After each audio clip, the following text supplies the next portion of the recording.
trade. We have this looming July 9th deadline coming up. We heard the Treasury Secretary say that he expects to wrap up these trade deals by Labor Day, but when President Trump was asked yesterday about any extensions by July 9th, he said, I think that would be necessary. So is the president ruling out any extensions on trade for any nations, even if they're negotiating in good faith? Well, you heard from him directly. He said he did not think that it would be necessary. He is going to set the rates for many of these countries if they don't come to the table to negotiate in good faith.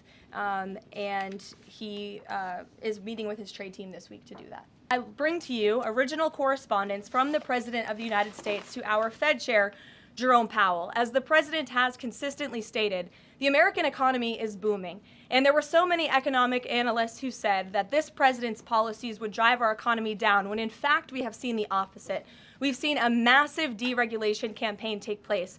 We've seen inflation completely diminished from where it was under the reckless spending and the bad policies of the previous incompetent administration. I would remind the Fed chair, and I would remind the entire world, that this is a president who was a businessman first, and he knows what he is doing. He has a proven economic formula that worked in his first term as president, and it is working again. The one problem that remains is high interest rates for the American people. The American people want to borrow money cheaply, and they should be able to do that. But unfortunately, we have interest rates that are still too high. So the president sent this note to the Fed chair today. And if you look at this chart, this is a chart of all of the interest rates of many countries throughout the world. At the top is Switzerland. They're only paying a quarter for interest rates. Cambodia, Japan, Denmark, Thailand, Botswana, Barbados, Taiwan, Bulgaria are all paying lower interest rates than the United States of America, which has one of the hottest and strongest economies in the world.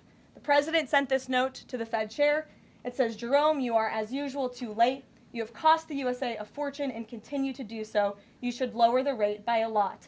Hundreds of billions of dollars are being lost, and there is no inflation. Can you please share some details of China trade deal? Has the U.S. agreed to ease some export, technology export restrictions? Sure. Well, the final language that was agreed upon in both Geneva and in London was signed just past week. We can get you that final text of the agreement. Go ahead. Thank you, Caroline. Eamon, and then behind you. Okay, thanks, Caroline. So on Jay Powell, has the president got a short list of who he wants to see as Jay Powell's successor, and is he going to name a successor as early as this summer? I won't get ahead of the president on any announcements on that. Does he like Scott Bessent for the job? Again, I won't get ahead of the president. And on TikTok, if you could, real quick, he said Sure. yesterday he's got a buyer, but the question there is, does he have a seller? And do you have any indication from the Chinese government that they've authorized a sale of TikTok to the U.S. or to U.S. buyers? What I can tell you is that these discussions with China regarding the sale of TikTok have been ongoing at the highest level, and they will continue. As you know, we have another 90-day extension, and it's just to continue to work out this deal and make sure that TikTok stays on for the American people. That's the president's main goal in this, while protecting their privacy and their security. Behind you. Go ahead. Thank you, Caroline. The president has been calling for a deal in Gaza for 2 days and many posts. Who is blocking the deal? And one other thing, when he posted on Netanyahu's trial, also he said it interferes with the negotiations on Iran and on Gaza. What did he mean by that? I'm sorry, to your second question? The second question, when he posted about the Israeli Prime Minister trial, Yes. he said it interferes with the negotiations on Gaza and on Iran. What did he mean by that? It interferes because it physically and logistically was interfering.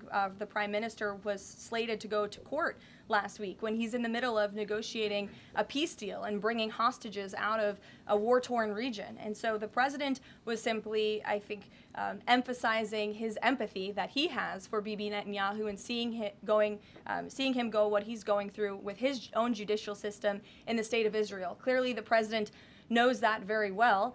He, too, was a victim of a judicial system that was trying to put him in jail, as you all know. You all covered it. But President Trump prevailed. That's why he's back in the Oval Office, and he believes that Bibi Netanyahu is a great leader for the people of Israel. The president just worked with him closely to end that 12-day war and to obliterate Iran's nuclear facility, to take out that imminent threat, not just to the state of Israel, but also to the United States of America and the rest of the world. And he believes that Prime Minister Netanyahu should be praised for that.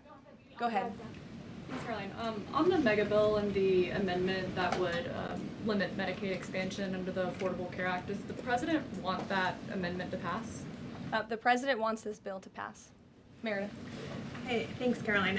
On trade, we have this looming July 9th deadline coming up. We heard the Treasury Secretary say that he expects to wrap up these trade deals by Labor Day, but when President Trump was asked yesterday about any extensions by July 9th, he said, I think that would be necessary. So is the president ruling out any extensions on trade for any nations, even if they're negotiating in good faith? Well, you heard from him directly. He said he did not think that it would be necessary. He is going to set the rates for many of these countries if they don't come to the table to negotiate in good faith. And he is meeting with his trade team this week to do that.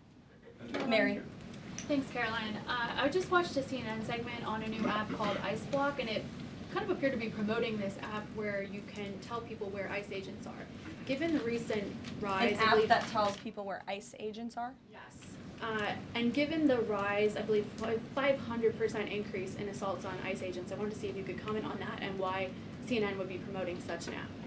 Well, it's a very good question. I'll have to go back and watch the clip myself, but surely it sounds like this would be an incitement of further violence against our ICE officers. As you know, as you stated, there's been a 500% increase in violence against ICE agents, law enforcement officers across the country who are just simply trying to do their jobs and remove public safety threats from our communities. And that's something we as Americans, including journalists at CNN who live in many of these cities where illegal aliens are hiding and were let in from the previous administration, should be very grateful for. So we haven't seen the clip. We'll take a look at it, but certainly it's unacceptable that a major network would promote such an app that is encouraging violence against law enforcement officers who are trying to keep our country safe.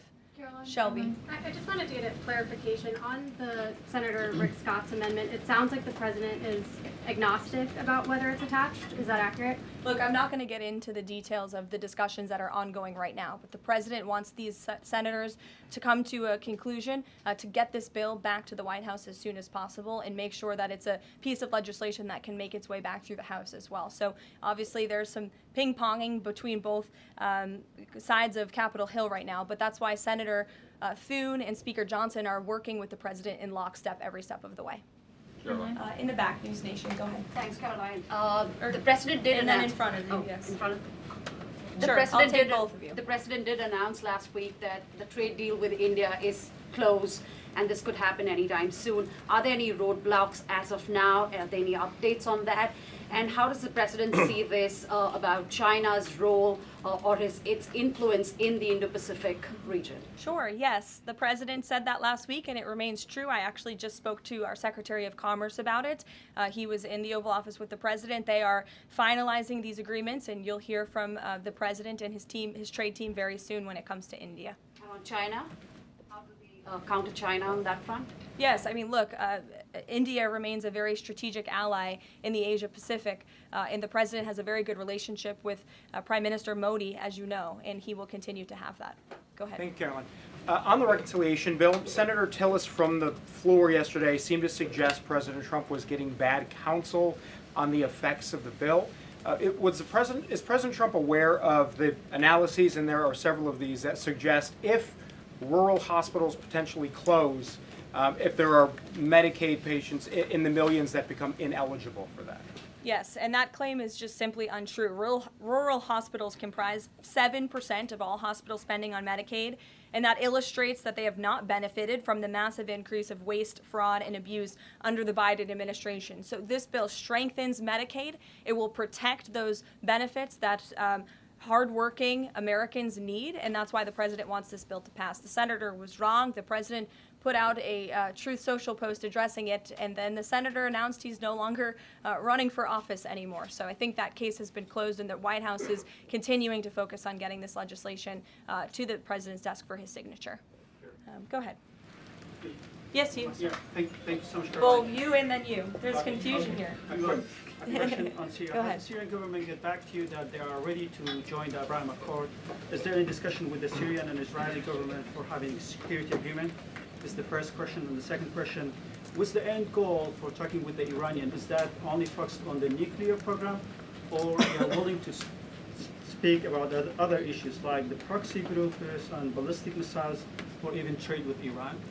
So as for discussions between Syria and Israel, you'll have to reach out to those respective governments. I can't comment on that. But what I can tell you is that this afternoon, the president will be signing an executive order to terminate the United States sanctions program on Syria. And this is in an effort to promote and support the country's path to stability and peace. The order will remove sanctions on Syria while maintaining sanctions on the former President Assad, his associates, human rights abusers, drug traffickers, persons linked to chemical weapons activities, ISIS and their affiliates, and Iranian proxies. And this is, again, an action that the president promised and shocked the world with in Saudi Arabia, because he's committed to supporting a Syria that is stable, unified, and at peace with itself and its neighbors. The president met with Syria's new president when we were in the Middle East, as you know, and so this is another promise made and promise kept by this president to promote peace and stability in the region.